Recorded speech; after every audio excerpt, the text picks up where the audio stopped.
Hello, my name is Bliss Rose. Welcome to my presentation on climate change and sea level rise in relationship with emergency management. At the bottom is a photo of me working with the FSU Emergency Management Project in Belize to survey urban residents on how climate change impacts their lives. That was awesome.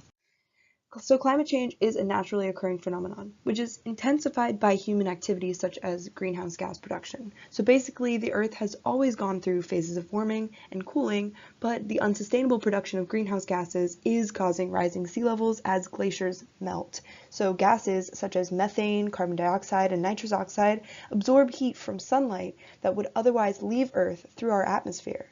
Greenhouse gases are largely produced by agriculture, landfills, and transportation emissions.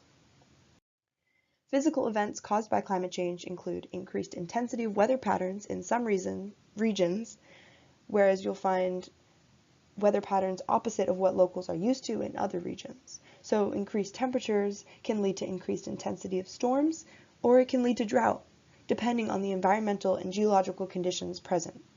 Coastal erosion and habitat change can displace humans and animals, leading to a movement of human pathogens into new regions.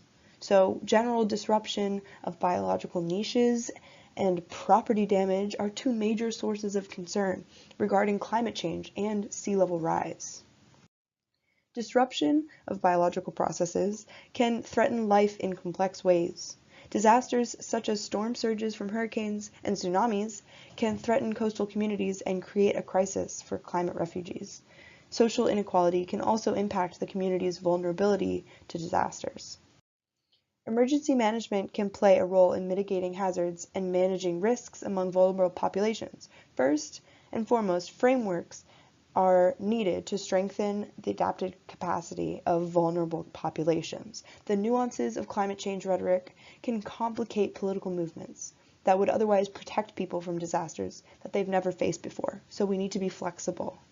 Adaptive strategies may include making changes in commercial regulations or building codes or maybe water management and even agriculture to protect human life and property to be as safe as possible from climate-related disasters. This is an example of a risk management plan related to flooding.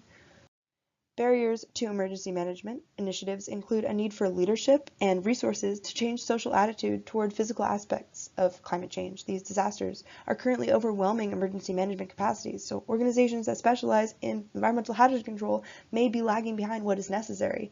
Political denial of climate change is fueled by fear that capital gains will be lost if investments are made toward disaster mitigation, and FEMA is doing its best to fund cost-effective mitigation projects that coincide with sea level predicted rising statistics. The most effective method of emergency management in the U.S. will need to combine federal, state, and local movements to fulfill climate-based mitigation standards that are safe for future generations.